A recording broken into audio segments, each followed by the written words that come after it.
Yeah, we've already started Hanukkah, but our Amud today is for Sunday, the 24th day of the month of Kislev. And hope everybody's having a very Hanukkah. Of course, our shir is dedicated, as well as all of our tefillos, to our dear and holy brothers and sisters in Australia. HaKadosh Baruch Hu should make sure that they have a refuah shlema, and that the families of those that were murdered have nechama, and that the enemies of the Jewish people find a swift and expedited end to all of the terrible things that they are doing and that their supporters are doing. Pesachim is baruch, that the Ur of this Hanukkah should be mere the entirety of the world, that this should be the end of all of these tzaras for us and for Klal Yisrael. But Pesachim is baruch, we are being mamshech in the 7th parak of Maseches Pesachim. We're going to go a couple lines back just to be able to get all of the sugya intact. So we're starting 5 lines from where the wide lines. First one of the lines is Meser Shoiv on Daf Ayin Daled Amud Beis. Just to review very quickly what we mentioned yesterday. Ha Umtza, with regards to raw meat, the asmik that became red, sitting, it became very red. It looked like it soaked up blood. So chayle, the juice that comes out of it is also, it becomes also, meaning the juice that comes out. This is according to the shita of Rav Acha, that even though the meat itself is going to be mutar, the juice that comes out is going to be also. Lo ask me, but if it didn't become red, then the juice is going to be permitted. That's called mal abasa. That's called meat juice. It's got nothing red in it, nothing blood in it. So it says the Gemara, Ravina says, I feel even if it did not become red, nami, it's also going to be aser. Whatever liquid comes out of it is going to be aser. Why? Chale aser. The juice is aser. And this is what we got up to yesterday. It's impossible that it doesn't have streaks of blood somewhere. So it's for sure got some blood in it, and it would be also to drink that blood, to drink that liquid. Amalei bar amemer Rashi says ma bar amemer to Rav Ashi, Abba megamale. My father did drink it. We have a testimony. He says my tata drank it. He thought that it was mutter. Igdamin, there are those that say Rashi Gufim Megama Le Gmoy. Rashi himself was making on this question.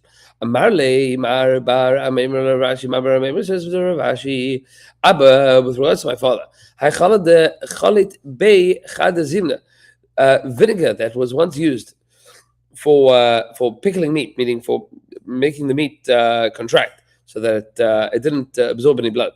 So to loy ta'ane Khalid Bey, you wouldn't use it for pickling meat again. Maishna Mechala Matma Dechaltenbe. What's the difference between Mechala Matma is Rashi says is Chalash Mikare the Chaltinebe from this a weak vinegar, the Chaltinebe, which can be used for it.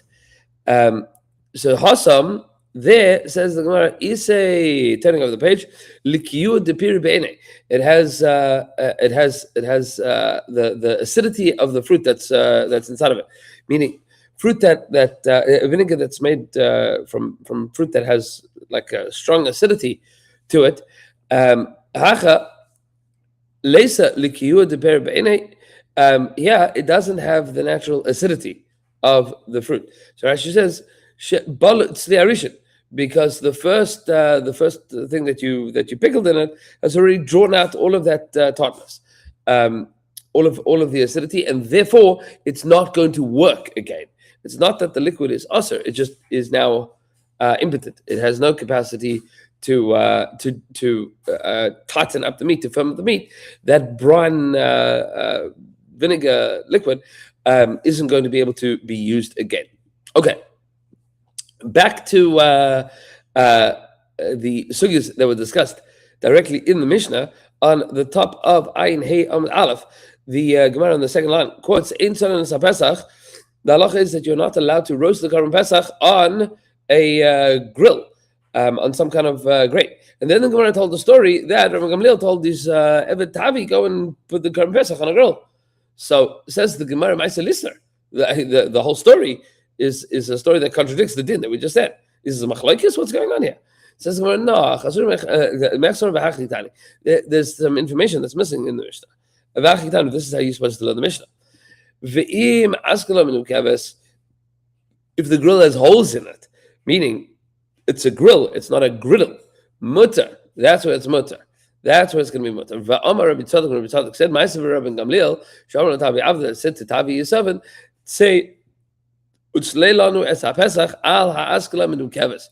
Go and grill for us the Karban Pesach on an askala minu keves, on a perforated grill, meaning you can when you say something is made on a grill, so either that's made on alaish, but like a flat griddle that doesn't have space for the liquid to drain and doesn't have direct contact with the fire, or it could be with what we call a grill, right? A barbecue, where you have grills that the fire will be able to get through and the liquid will be able to drip down. Okay.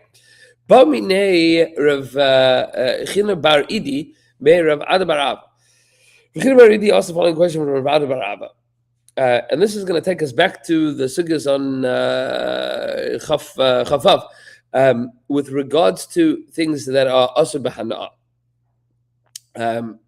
And we had pointed out before that one of the things that's asur b'hana'ah is Orla. And the klipe Orla, the peels of Orla, according to some of the Tanaim, were according to some of the Shittas of the Gemara, were asur. And we're going to ask in accordance with the Shita that holds the klipe Orla is asur. So it's asur b'hana'ah. So says the Gemara as follows. If I heated up an oven with klipe Orla, with peels of Orla fruit, and then you swept them out, meaning clean them all out. There's no more klipe Orla that's left inside, but you have a hot oven now. And now you baked bread in the oven that was heated up with klipe Orla. It's no longer present. It's all gone. Says the Gemara as follows. The question is, this is Rav China Bar Idi's question. The divrei ha'oser, according to the shita that says it's osur, meaning the klipe Orla are osur to bake bread in the oven if there are klipe Orla there. Mahu, what would the din be in such a case where you have cleaned out all of the klipe Orla? It's not there anymore. There's no more Orla. Just the oven has been heated through these klipe Orla. Is this all going to be asur b'hana'ah still? Amarle. So Rav Ada Bar Abba says, no, hapas muteris. The pas is going to be muter. Now here comes the question that's related to Asugya. Marley, so he said to him, okay, V'hamar Rav Chinina Saba, didn't Rav Chinina the Zayda, Amar Rabbi Asi, Amar Rabbi Yochanan, said the name of Rabbi Asi and the name of Rabbi Yochanan. If you have an oven that you heated up, and then you scraped it out, meaning it's grufa, it's all of the coals are taken out. In theory, you could be able to be matning something there on Shabbos, meaning it's grufa ketuma. As a Pesach, then you took your Karban Pesach and you shoved it into this very big oven that was heated up, and then all the coals were taken out. Ein zeh tzli eish. This doesn't have the din of tzli eish. Shenem, the pasuk says, tzli eish. The Torah says it has to be roasted by fire. 2 times the Torah tells you it has to be roasted by fire. The reason that it has to be roasted by fire is the Gal Rachmana is the Torah is revealing to you tzli eish. The chiyuv is to do this roasted by fire twice. The Torah says this to you. But if the Torah hadn't told you that this has to be tzli eish, what would the havamina have been? Meaning, what would you have thought? Hava amina, I would have thought tzli eshu, that putting it in an oven that had been scraped out was tzli esh. Now, what's the kasha? Yeah? And since the Torah has told me tzli esh, dafka by Karban Pesach, I'm going to assume that tzli esh, that if we're not talking Karban Pesach, any other time that something was heated up in an oven, and then something else was and then the coals were taken out, something else was put into the oven. So that would be tzli for other purposes. Meaning, we should say that the oven was still heated up from the klipe orla. It should still be asur according to the shita that says that it's asur. So Amarle says to him, no. Galer Rachmana Hasam. There, with regards to Karban Pesach, the Torah was megale that is not the din of tzli esh by Karban Pesach, but that is the definition of tzli esh throughout the Torah. V'yalfinamina, and we learn from this to all other cases. Meaning, there's two ways of looking at the Torah teaching you a definition. Is this definition local, or is this definition general?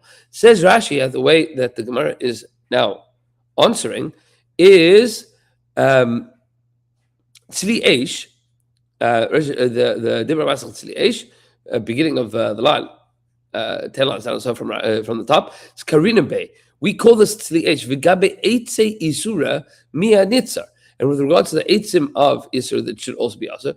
Dasam lo ksiv miusa, because there the Torah didn't have the exclusion. That's the kasha. There the Torah doesn't say tzli esh to us.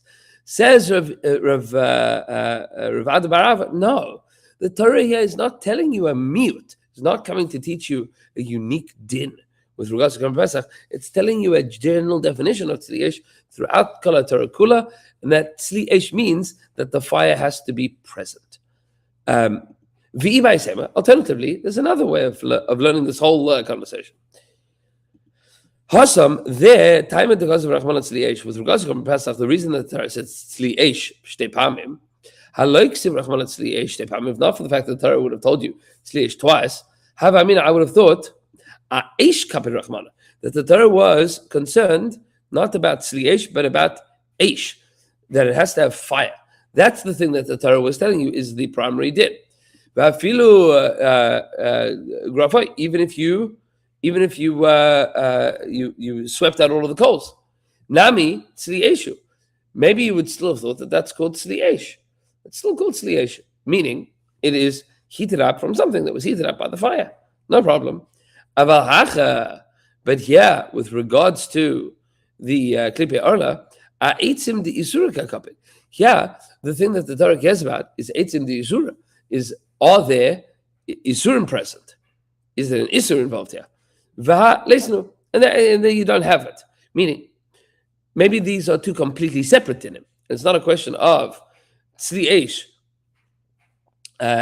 versus esh, but it's a question of what is the concern that the Torah has. Maybe the Torah by Karban Pesach is only concerned about tzli esh. Maybe the Torah is by the Isarana of klipe orla is only concerned about whether or not the klipe orla are present. Meaning these are two separate dinim in Gadsden completely. Okay, either which way, the question that Rav China Bar Idi was asking of Rav Ada Barava with regards to the shita that says that the klipe orla are asur.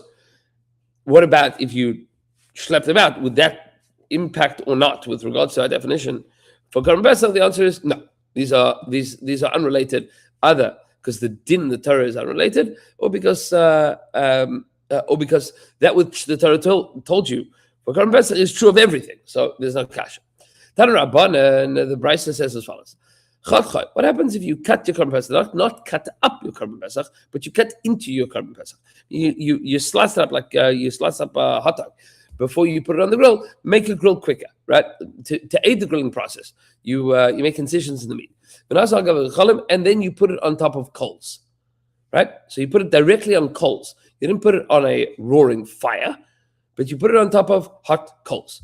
Rebbe says, I say, this is called tzli esh. Putting it on top of coals is also called tzli esh, meaning you don't need a flame in order for it to be considered a fire. Tzli esh is even on top of coals. Rav Achad Boy Bar Ami Rav Chista. Rav Achad Boy, the son of Ami, has the following question in the Asr of Chista. Mi Amar Rebbe, did Rebbe teach us that coals are fire, that's called fire. Veraminu, we have a kasha to ask as follows. With regards to the different kinds of tsaras that a person has, that a person can have, at least in the days of the Torah, in Eretz Yisrael. Bismillah said we don't have such a metzius. One of the things is called a michvas eish, right? A lesion, some kind of mark that's made by michvas eish, burning by fire. So any elash nichva by eish, that I only know that it was burnt with a fire itself. Nichva b'gecheles, how do I know that the same thing is true if it was burnt with coals, beremet, or with hot ashes, besid resach, or with boiling tar, with boiling lime, begispis resach, boiling plaster, v'chol davar haba min ha'ur, anything that comes from the fire. How do I know the same thing is true? Says the Gemara, says the Brisa, lasui chami ha'ur, which comes to include hot water that was heated by a fire. Where do I know that? Talmud Loimar, the pasuk teaches us michva, teaches us burning twice. Riba, and that is an inclusion. It's coming to Bimrabba. It includes all kinds of things that cause burning. Now here comes the question. Taima de Rabbi Rahmana michva. The reason that the Torah includes from the words michva, haloi Rabbi Rahmana michva. If not for the fact that the Torah said michva to include all of these things, what would my understanding of fire have been? That coals are not called fire. So Rebbe is coming to teach me that coals are called fire, no problem. That's also called tzli. How does he know that? Maybe that's only true with regards to michvas eish, with regards to tzaras. So Amarle says to him, this was the response of Rav Chisda, Gachele shel eitz lo yitzchor leribui. For sure, a coal made out of wood, the Torah does not need to include. Why? Because that's what the fire is made out of, right? That's the basis of the fire.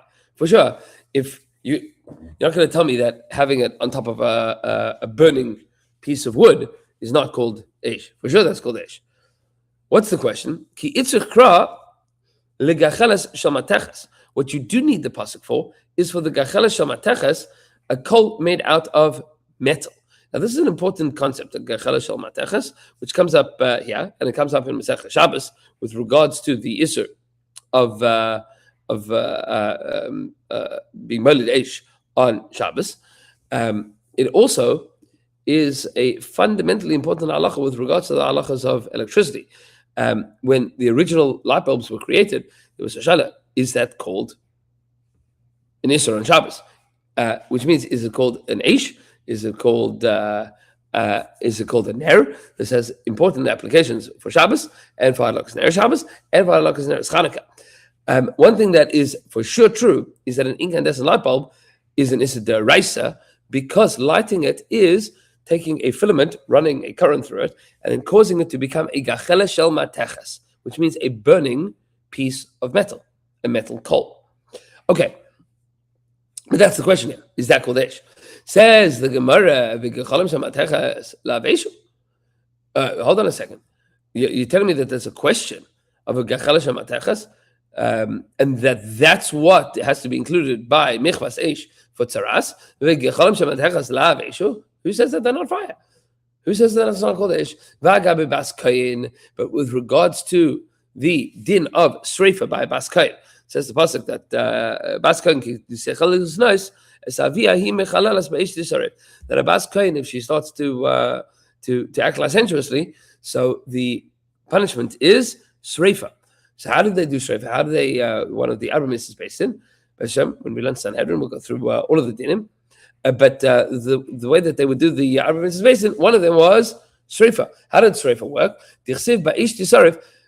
She's burnt in fire. Ve'amar Rav Matna, and didn't Rav Matna teach us? How do they do it? Psila shel avar hayu. They would make a wick, literally, meaning a thin piece of molten lead.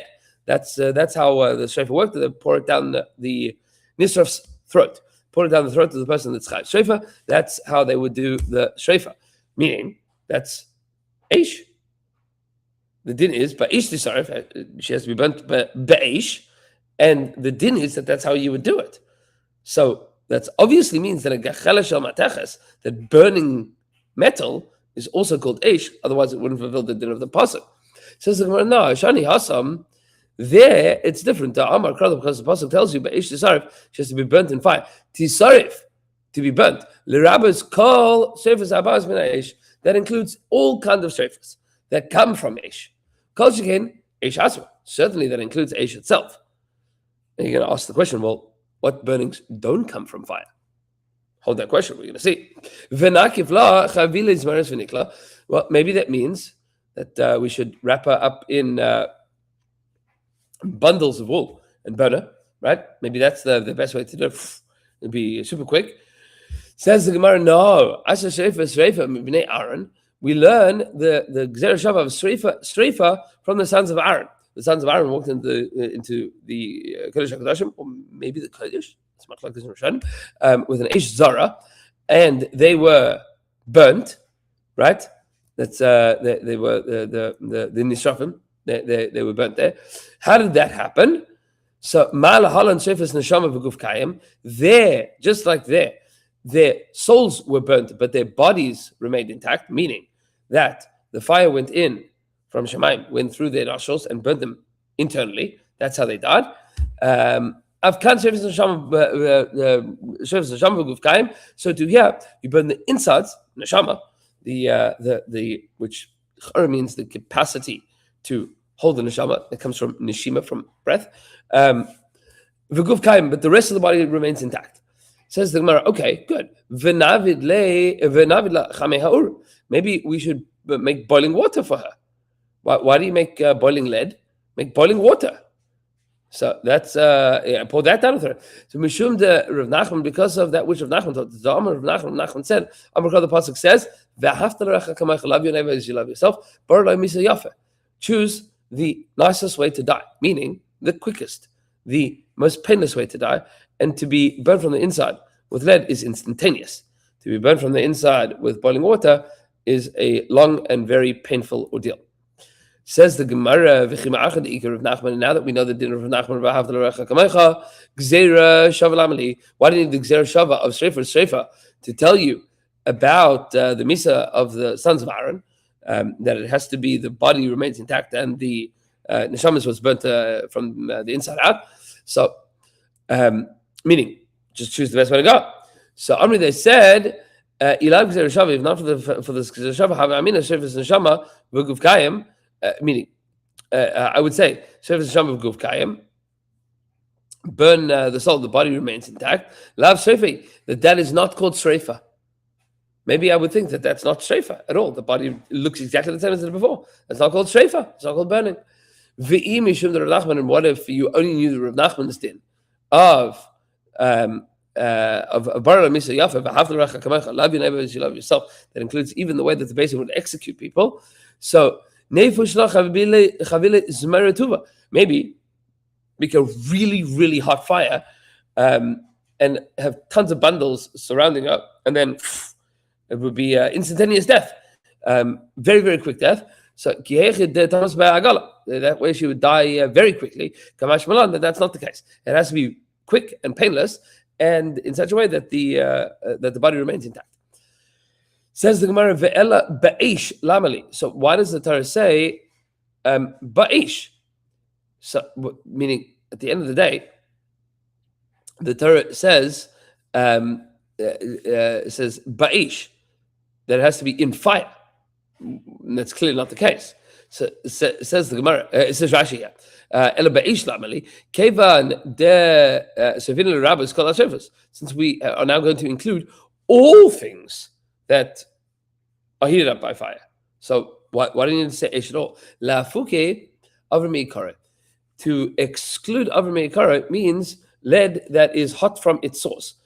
Lichor, what the Gemara means, shematzin osim in a karkar, she says, that you take it out of the ground, resech, and it's burning. who Belay told us Eish without a fire. Or what the Gemara is referring to here is lava. You cannot execute using lava. It needs to be something that it was heated through fire, but is now liquid metal, is good. It has to be heated by a fire. Amar lei Rav Yirmiyah Rav Zera says Rav Yirmiyah to Rav Zera v'chol heicha dichsiv ba'esh tisarif. Is it really true that anywhere that the Torah says ba'esh tisarif, it in fire it shall be burnt? L'rabbis kol asarif zabaz mach maseshu, that includes all things that burn, that are heated up by fire. V'had gabi parim hanishrafim, isn't it not true about the parim hanishrafim, with bulls that are burnt as a carbon? The pasuk says, "V'saraf isay al eitzim ba'ish." You have to burn them on the wood, ba'ish, in the fire. V'tanya, and we learned in the Brisa, ba'ish, in fire. V'lo bisid, and not with boiling lime. V'lo bisid resech, not with boiling lime. V'lo bigisbis resech, and not burning plaster. Meaning, you just told me by the Amud Mrs. Basin. Ba'esh Zarif means anything that's heated up in fire that burns is good. That's the definition of Ba'esh Zarif. That's all called Eish. But here we see clearly that's not the case, because the Brisa has to teach you that V'saraf Ba'esh means not with Sidrosech and not Begisvis. It specifically excludes. Amarle says to him, Hachi Hashda. Is that really true? There, with regards to Amud Mrs. Basin, with capital crimes, it says Ba'ish v'adar tisarif. In fire, she shall be burnt. That includes all surface that come, all kinds of burnings that come as a result of fire. Yeah, the pasuk says v'sarafasa, you will burn it al eitzim ba'ish, on the fire, on the wood. In the fire, Eish is only mentioned at the end of the pasuk. Remember, that is to say, the Eish in that fire is good. Midiachrina loy, meaning the order of the pasuk is important here as well. Says the Gemara, Hasam Nami. We'll just keep going a little further. Hasam Nami. There, the pasuk also says Ksiva Sheifa. There it also says Sheifa at the end, meaning. Basayf ala item ba'ish. So there, Hasam Nami. There also it says Shreifa le basayf. Tichsiv, as the pasuk says, turning over the page, al shefach hadeshen yisaref, that the ashes are poured out. Al shefach hadeshen yisaref, on the place that the ashes are poured out, yisaref, it should be burnt. Right, the end of that pasuk, talking about the parim hanishafim, about the bulls that are burnt up as a korban, it says yisaref at the end as well. So meaning you have a ba'ish and you have a yisaref in that order. So Amri says, no, how yisaref mibai leilich tatanya, that yisaref you need for a different reason. What do you need it for? Lich tatanya yisaref. Burn it, afal pi she'ein sham deshem, even if there is no deshen, even if there's no ashes there. Yisarif, you still have to burn it. Afal pi she'hitzis ha'ur berubai, even if you lit most of it on fire, you don't leave it until the whole thing has burnt up completely. Meaning, there's dinner that you learn from the din of Yisarif there that are not coming to include different kinds of ways of burning that are not Eish. And Pesachim Baruch, we will continue tomorrow with Ravina Amar, hoping that everybody has a Freilich Chanukah, and looking forward, Pesachim Baruch, to continuing learning together throughout this beautiful Yom Tov.